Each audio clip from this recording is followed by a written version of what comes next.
A local woman is fighting for her son after he was diagnosed with a rare genetic disorder. A big fight she is taking on for the small number of kids just like her son.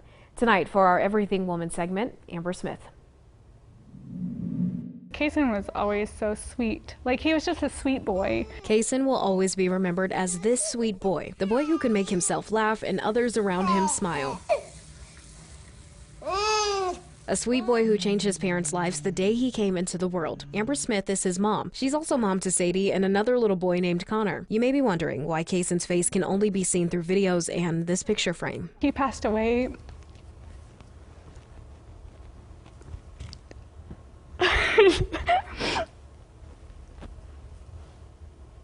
He passed away on July 25th, 2018. Kaysen died at the age of 2. Many health reasons played a part in the decision of his passing. In his final days, scans showed Kaysen's brain started shrinking. We did the brain MRI, and what they found was his brain had deteriorated to the point that the medicines that they were trying to use weren't working. Another factor, he was diagnosed with a rare genetic disorder called UBA5. But I feel really thankful because we had 7 days with him. We were able to shut off monitors. We didn't have to hear, the constant beeping. They were able to keep him very comfortable. And he took his last breath in my arms.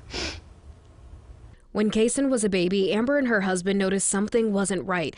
Kaysen wouldn't look at them. Eventually, they took him to many doctors who ran all kinds of tests on the baby. They then found a neurologist in Kansas City who diagnosed Kaysen with the rare genetic disorder. He also had dystonia, which causes involuntary muscle contractions. Then later down the road, seizures came along. Like, this sucks, but we're going to do this, and we're going to figure out how to make sure everyone knows about UBA5 and that we can give these kids a chance. As of this year, the University of Massachusetts reports there are 30 known UBA5 cases in the world. But at the time of Kaysen's diagnosis, there was only one other family in Kansas who had it. That's how Kim and Amber formed a connection. We get a phone call from Dr. Kaufman, our neurologist at Children's Mercy, and he said, "Okay, guys, we have another family and they live an hour away from you. Can I give them your number?" And I was like, absolutely. Kim's daughter was diagnosed at a young age as well. Since the two didn't have a community they could talk to about their kids going through this battle, they started their own. The UBA5 Foundation has been around for 3 years. We knew that we had to start a foundation because no one else was. And we're like, well, we got to start a nonprofit because we've got to raise this money so that we can write this grant. It's meant to raise awareness and money to support research for the disorder. For Amber, even though her son didn't make it past 2 years old, he's still making an impact on people today. And she just keeps pushing forward and keeps honoring Kaysen in ways that are just remarkable. Thanks to his mom's determination and fight. To me, I wanted to make a difference for Kaysen, but to me now I'm honoring him to make a difference.